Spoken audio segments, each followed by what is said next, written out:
ಚಿರಂಜೀವಿ ಸುಮಂತ ಪರೀಕ್ಷೆ ಕೊಟ್ಟದ್ದರ ಬಗ್ಗೆ, ಪರೀಕ್ಷೆ ತೆಗೆದುಕೊಂಡಂತಹವರು ವಿಶೇಷವಾಗಿ ತಿಳಿಸಿದ್ದಾರೆ. ತುಂಬ ದೊಡ್ಡ ವಿದ್ಯಾಪೀಠ ಬೆಳಿಬೇಕು, ಎಷ್ಟು ಬೆಳಿಬೇಕು ಅಂತಂದರೆ ಅವ್ರ ಕೈಯನ್ನು ಮಾಡಿ ತೋರಿಸಿದ್ರು. ಹೀಗೆ ಬೆಳಿಬೇಕು ಅಂತ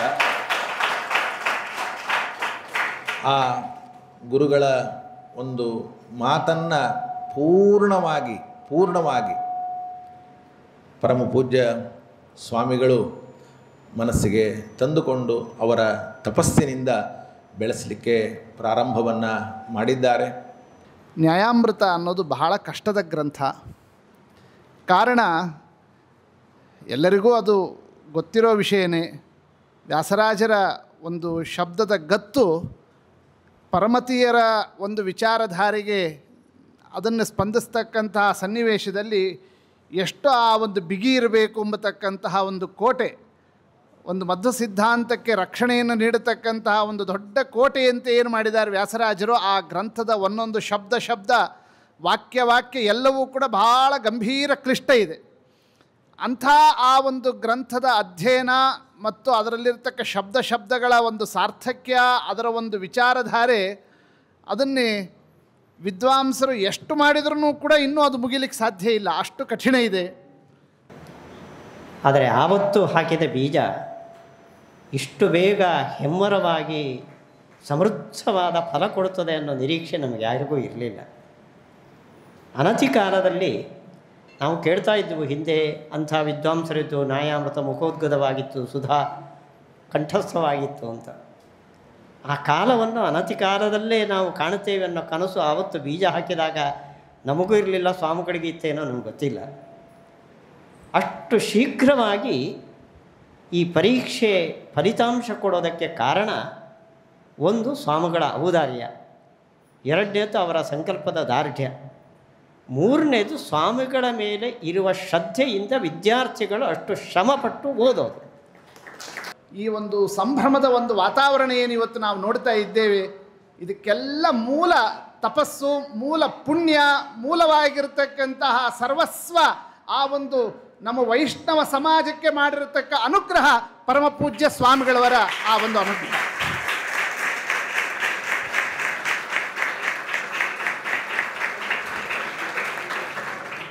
ಈ ಚಪ್ಪಾಳೆ, ಈ ನಾದ, ಈ ಧ್ವನಿ 2 ಸೆಕೆಂಡ್ ಇದೆ ಅಂತ ತಿಳ್ಕೋಬೇಡಿ. ಇದು ಇನ್ನೂ 200-300 ವರ್ಷದ ತನಕ ಆ ಒಂದು ನಾದವನ್ನು ಹಾಕತಕ್ಕಂತಹ ಒಂದು ಅನುಗ್ರಹವನ್ನು ಸ್ವಾಮಿಗಳವರು ನಮಗೆ ಮಾಡಿದ್ದಾರೆ. ಆ ಒಂದು ನಿಟ್ಟಿನಲ್ಲೇನೆ ಶಕಪುರುಷರು ಅಂತ ಕರೀತಾರೆ. ಜ್ಞಾನ 9 ಜ್ಞಾನಜನ್ಯ ಫಲಾಧಾರತ್ವ, ಜ್ಞಾನಜನ್ಯ ಹಾನಾದಿಬುದ್ಧಿ ಗೋಚರತ್ವ, ಜ್ಞಾನ ಕರ್ಮತ್ವ, ಜ್ಞಾನಾಕಾರಾರ್ಪಕತ್ವ, ದೃಶ್ಯಮಾನತೆ ಸ್ಥಿತಿ ಜ್ಞಾನಾಕಾರಾರ್ಪಕತ್ವ, ಆಮೇಲೆ ಜ್ಞಾನಜನ್ಯ ವ್ಯವಹಾರ ಯೋಗ್ಯತ್ವ, ಯಸ್ಯ ನಿಕೃಷ್ಟಕರಣೇನ ಜ್ಞಾನ ಉತ್ಪತ್ತಿತೆ ಸ ತಸ್ಯ ವಿಷಯಃ ವಾ, ಯಸ್ಯಾಂ ಸಂವಿಧಿಯಃ ಅರ್ಥಃ ವಾಸ್ತಿ ಸಹ ತಸ್ಯ ವಿಷಯ ಇತಿ ವಾ, ಸಂಬಂಧಾಂತರಮಂತ್ರೇಣ ಯಃ ಯಜ್ಞಾನಾವಚ್ಛೇದಕಃ ಸಹ ತಸ್ಯ ವಿಷಯಃ ಇತಿ ವಾ.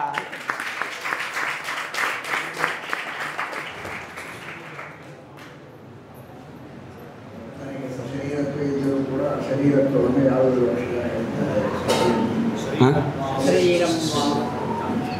ಶರೀರ ಇದೆಯೋ ಇಲ್ಲವೋ, ಶರೀರ ಇಲ್ಲ ಅಂತ ಹೇಳ್ತಾರಲ್ಲ, ಪ್ರಾಕೃತವಾದ ಶರೀರ ಇಲ್ಲ ಅಂತ. ಸ್ವಪ್ನೇಪಿ ಜಾಗರಿತವ ಇದ್ರೂ ಶರೀರ ಇಲ್ಲ ಅಂತ ಹೇಳಿಕೊಳ್ಳುತ್ತೆ, ಶಬ್ದದ ಪ್ರವೃತ್ತಿ ನಿಮಿತ್ತ ಇಲ್ಲ. ಶೀರ್ಯಂತೆ ಇತಿ ಶರೀರಂ ಅಂತ ರೀತಿಯಾಗಿರ್ತಾ ಇರೋ ಕಾರಣಕ್ಕೆ ಅಲ್ಲಿ ನಾಶ, ಶೀರ್ಯಂತೆ ಇದೆ ನಶ್ಯಂತೆ ಅನ್ನೋ ಶರೀರ ಅಲ್ಲಿ ತಾರಶ ಅಂತ ಇಲ್ಲ. ಆದ್ದರಿಂದ ಹೇಳಿ ನಿತ್ಯ ನಿರ್ಧೂತಹೇಯಂ ಶುಭತಮಮತಿಮೇಯಂ ಶುದ್ಧ ಸೌಖ್ಯಾಪ್ತ್ಯುಪಾಯಂ ಸಕಲ ನಿಗಮಗೇಯಂ ಸರ್ವಶಬ್ದಾಭಿಧೇಯಂ ನವಜಲಧರಕಾಯಂ ನೌಮಿ ಲಕ್ಷ್ಮೀ ಸಹಾಯಂ.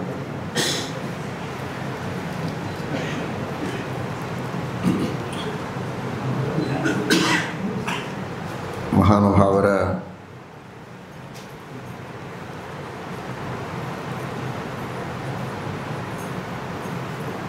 ವ್ಯಾಸರಾಜರ ಶ್ರೀಮನ್ಯಾಯಾಮೃತದ ಸಮಗ್ರವಾದ ಪರೀಕ್ಷೆಯನ್ನು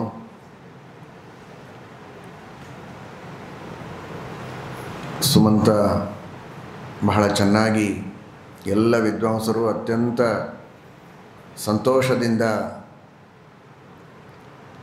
ಮೆಚ್ಚುವಂತೆ ಕೊಟ್ಟಿದ್ದಾನೆ. ಅದರ ಹಿನ್ನೆಲೆಯಲ್ಲಿ ಎಷ್ಟು ಪರಿಶ್ರಮ ಇದೆ ಅಂತ ವಿದ್ವಾಂಸರು ಅತ್ಯಂತ ಪ್ರೀತಿಯಿಂದ ಮುಕ್ತ ಕಂಠದಿಂದ ತಿಳಿಸಿದ್ದಾರೆ. ವಿದ್ಯಾರ್ಥಿಯ ಪರಿಶ್ರಮವೂ ಬಹಳ ಇದೆ, ಪಾಠ ಹೇಳಿದ ಅಧ್ಯಾಪಕರ ವಿದ್ವಾಂಸರ ಪರಿಶ್ರಮವೂ ಬಹಳ ಇದೆ. ಪಂಡಿತ ಆಲೂರು ಶ್ರೀನಿವಾಸಾಚಾರ್ಯರು ಹಾಗೂ ಪಂಡಿತ ರಘುವೀರಾಚಾರ್ಯ ಹಾಗೂ ಮಾಧವಾಚಾರ್ಯ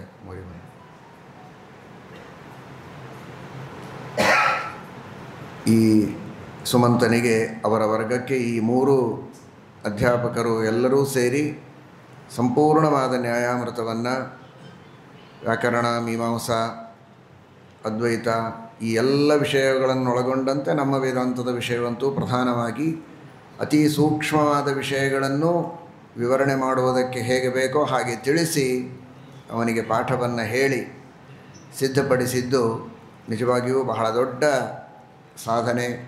ನಮ್ಮ ಜಯತೀರ್ಥ ವಿದ್ಯಾಪೀಠದ ವಿದ್ವಾಂಸರು, ಅಧ್ಯಾಪಕರು ಇಷ್ಟು ಚೆನ್ನಾಗಿ ಅನೇಕ ಜನರಿಗೆ ಇನ್ನು ಕೆಲವೇ ದಿನಗಳಲ್ಲಿ ಈಗಲೇ ಕೊಡಬೇಕಾಗಿತ್ತು, ಕಾಲಾವಕಾಶ ಇಲ್ಲ ಅಂತ ಕೆಲವು ದಿನಗಳ ನಂತರ ಇನ್ನು 4 ಜನ ಕೊಡುವವರಿದ್ದಾರೆ. ಆ ಎಲ್ಲ ವಿದ್ಯಾರ್ಥಿಗಳನ್ನು ಅಷ್ಟು ಚೆನ್ನಾಗಿ ಸಿದ್ಧಪಡಿಸಿ ಸಮಗ್ರ ನ್ಯಾಯಾಮೃತದ ಪರೀಕ್ಷೆಯನ್ನು ಕೊಡಿಸ್ತಾ ಇದ್ದಾರೆ ಅಂದರೆ ನಿಜವಾಗಿಯೂ ಬಹಳ ಸಂತೋಷದ ಸಂಗತಿ, ಒಂದು ಹೆಮ್ಮೆಯ ಸಂಗತಿ.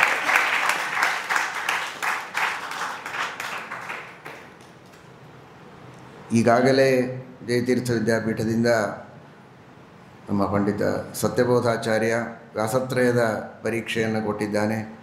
ಮಾಧವಾಚಾರ್ಯ ಮತ್ತು ಪಗಡಾಲ್ ಗುರುರಾಜಾಚಾರ್ಯ ಅದ್ವೈತ ಸಿದ್ಧಿ ಕಂಟಕೋದ್ಧಾರ ಸಹಿತವಾಗಿ ಸಮಗ್ರ ನ್ಯಾಯಾಮೃತದ ಪರೀಕ್ಷೆಯನ್ನು ಕೊಟ್ಟಿದ್ದಾನೆ. ಮಾಧವಾಚಾರ್ಯನೂ ಸಮಗ್ರವಾದ ನ್ಯಾಯಾಮೃತದ ಪರೀಕ್ಷೆ. ಆಮೇಲೆ ಇದೀಗ ಸುಮಂತ ಸಮಗ್ರ ನ್ಯಾಯಾಮೃತದ ಪರೀಕ್ಷೆಯನ್ನು ಕೊಟ್ಟಿದ್ದಾನೆ. ನಮ್ಮ ಜಯತೀರ್ಥ ವಿದ್ಯಾಪೀಠದ ಶಾಖೆಯಾದ ಹೈದರಾಬಾದಿನ ಸತ್ಯಪ್ರಮೋದ ವಿದ್ಯಾಪೀಠದ ವತಿಯಿಂದಲೂ ನೀರಜಾಕ್ಷ ಅಂತ ಕೆಲವೇ ದಿನಗಳ ಹಿಂದೆ ಸಮಗ್ರ ನ್ಯಾಯಾಮೃತದ ಪರೀಕ್ಷೆಯನ್ನು ತಿರುಕೋಲೂರಲ್ಲಿ ಕೊಟ್ಟ, ಇಲ್ಲೇ ಕೊಟ್ಟಿದ್ದಾನೆ. ಅಲ್ಲಿ ಸೇತುರಾಮ, ಅಮಿತ, ಗೋಪಾಲಕೃಷ್ಣ ಅಂತ 3 ಜನ ತಿರುಕೋಲೂರಲ್ಲಿ ಸಮಗ್ರ ನ್ಯಾಯಾಮೃತದ ಪರೀಕ್ಷೆಯನ್ನು ಕೊಟ್ಟಿದ್ದಾರೆ. ಅದರಂತೆ ವೇದವ್ಯಾಸ ವಿದ್ಯಾಪೀಠ ಹೈದರಾಬಾದ್ ಮಲ್ಲಿಕಾರ್ಜುನಗಿರಿ ಅಲ್ಲಿಂದ ಸುಮಾರು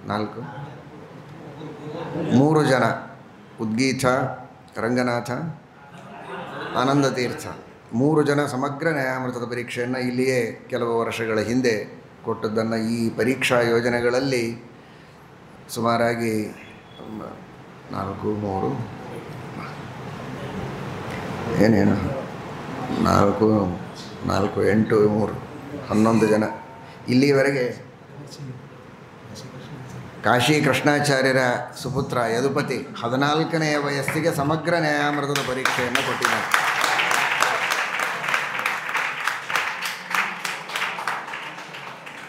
ಸಮಗ್ರ ನ್ಯಾಯಾಮೃತದ ಪರೀಕ್ಷೆಯನ್ನು ಕೊಟ್ಟು 100ಕ್ಕೆ 100 ಅಂಕಗಳನ್ನು ಇದೇ ಸ್ಥಳದಲ್ಲಿ ಪರೀಕ್ಷೆಯನ್ನು ಕೊಟ್ಟು ಬಹಳ ವರ್ಷಗಳ ಹಿಂದೆಯೇ ತೆಗೆದುಕೊಂಡಿದ್ದಾನೆ. ಈಗ ಇನ್ನು ಮುಂದೆ ಸುಧಾ ಪರೀಕ್ಷೆಯನ್ನು ಕೊಡಬೇಕು. ಮಹಿಷಿಯಲ್ಲಿ ನಮ್ಮ ಬಾಳಿಗಾರು ರುಚಿರಾಚಾರ್ಯರ ಸುಪುತ್ರ ವಿದ್ಯಾರಣವ ಸಮಗ್ರವಾದ ನ್ಯಾಯಾಮೃತದ ಪರೀಕ್ಷೆಯನ್ನು ಅಲ್ಲಿ ಕೊಟ್ಟು ಉತ್ತೀರ್ಣನಾದದ್ದಂತೂ ಸರಿ, ಅತ್ಯುತ್ತಮ ರೀತಿಯಲ್ಲಿ ಪರೀಕ್ಷೆಯನ್ನು ಕೊಟ್ಟಿದ್ದಾನೆ. ಅದಲ್ಲದೆ ಸಮಗ್ರವಾದ ನ್ಯಾಯಾಮೃತವನ್ನು ಮುಖೋದ್ಗತವಾಗಿ ಅನುವಾದ ಮಾಡಿದ್ದಾನೆ ಎಲ್ಲ ವಿದ್ವಾಂಸರ ಎದುರಿಗೆ. ಅದು ಬಹಳ ವಿಶೇಷ. ಸಂಪೂರ್ಣ ಅನುವಾದವನ್ನು ಪೂರ್ವಭಾವಿಯಾಗಿ ಮಾಡಿ ಆಮೇಲೆ ಸತ್ಯಸಂಧ ತೀರ್ಥ ಶ್ರೀಪಾದಂಗಳವರ ಸನ್ನಿಧಾನದಲ್ಲಿ ಸಮಗ್ರವಾಗಿ ವ್ಯುತ್ಪತ್ತಿ ಪೂರ್ವಕವಾಗಿ ಕೇಳಿದ ಪ್ರಶ್ನೆಗಳಿಗೆ ಬಹಳ ಅದ್ಭುತವಾದ ರೀತಿಯಲ್ಲಿ ಉತ್ತರವನ್ನು ಕೊಟ್ಟು ಸಂಸ್ಕೃತ ಭಾಷೆಯಲ್ಲಿಯೇ ಸಮಗ್ರವಾದ ಪರೀಕ್ಷೆಗೆ ಉತ್ತರವನ್ನು ನೀಡಿ ಅತ್ಯುತ್ತಮ ರೀತಿಯಲ್ಲಿ ಉತ್ತೀರ್ಣನಾಗಿದ್ದಾನೆ. ಹೀಗೆ ಇವರೆಲ್ಲ ಸುಮಾರು 13-14 ಜನ ಈ ಪರೀಕ್ಷೆಯ ವ್ಯವಸ್ಥೆಯಲ್ಲಿ, ಬೇರೆ ಕಡೆಗೆ ಕೊಟ್ಟಿರಬಹುದು, ಈ ಪರೀಕ್ಷೆಯ ವ್ಯವಸ್ಥೆಯಲ್ಲಿ ಸುಮಾರು 13-14 ಜನ ಈಗಾಗಲೇ ಕೊಟ್ಟಿದ್ದಾರೆ, ಇನ್ನೂ ಕೊಡುವವರಿದ್ದಾರೆ. ಇದೆಲ್ಲ ಕೇವಲ ಗುರುಗಳ ಅನುಗ್ರಹದ ಬಲ. ಇದೇ ರೀತಿ ಚಂದ್ರಿಕಾ, ತರ್ಕತಾಂಡವ, ಸುಧಾ, ದ್ವೈತದ್ಯುಮಣಿ ಇತ್ಯಾದಿ ಗ್ರಂಥಗಳ ಅಧ್ಯಯನವನ್ನು ಮಾಡಿ ಪರೀಕ್ಷೆಯನ್ನು ಕೊಟ್ಟು ಪರಮತ ನಿರಾಕರಣ ಸ್ವಮತ ಸ್ಥಾಪನ ಮಾಡುವಂತಹ ಅದೇ ಉದ್ದೇಶವನ್ನು ಇಟ್ಟುಕೊಂಡು ನಿರಂತರ ಪಾಠ ಪ್ರವಚನ, ವಾಕ್ಯಾರ್ಥಗಳು, ಗ್ರಂಥಲೇಖನಗಳನ್ನು ಮಾಡುವ ನೂರಾರು ವಿದ್ವಾಂಸರು ಸಿದ್ಧರಾಗಬೇಕು ಅನ್ನುವುದೇ ಒಂದು ಗುರುಗಳ ಅಪೇಕ್ಷೆ. ಆ ಒಂದು ಕಾರ್ಯ ಅವರ ಅನುಗ್ರಹದಿಂದಲೇ ನಡೀತಾ ಇದೆ. ಈ ಪಾಠ ಹೇಳುವ ವಿದ್ವಾಂಸರ ಒಂದು ದೊಡ್ಡ ಕೊಡುಗೆ ಎಷ್ಟಿದೆ, ಅದು ಬಹಳ ಪರಿಶ್ರಮದ್ದು. ಬಹಳ ದಿನ, ವರ್ಷಗಟ್ಟಲೆ ಅವರು ಶ್ರಮ ಪಡಬೇಕು. ಆದರೆ ಒಂದೇ ದಿವಸ, ಕೆಲವೇ ದಿನಗಳಲ್ಲಿ ಪರೀಕ್ಷೆಯನ್ನು ತೆಗೆದುಕೊಂಡರೂ ಕೂಡ ಪರೀಕ್ಷೆ ತೆಗೆದುಕೊಳ್ಳುವ ವಿದ್ವಾಂಸರ ಕೊಡುಗೆಯೂ ಅಷ್ಟೇ ಇದೆ. ಯಾಕೆ ಅಂದರೆ ಪರೀಕ್ಷೆಯನ್ನು ಅಷ್ಟು ಕೂಲಂಕಷವಾಗಿ ತೆಗೆದುಕೊಂಡು ಉತ್ತರ ಹೇಳಿದ್ದಕ್ಕೆ ಅವರೇನೊಂದು ಸಂತೋಷದಿಂದ ನಕ್ಕು ಪ್ರೋತ್ಸಾಹನೆ ಕೊಡ್ತಾರೆ, ಅದು ಇಡೀ ವರ್ಷ ಇವರ ಅಧ್ಯಯನ ಮಾಡೋದಕ್ಕೆ ಕಾರಣ.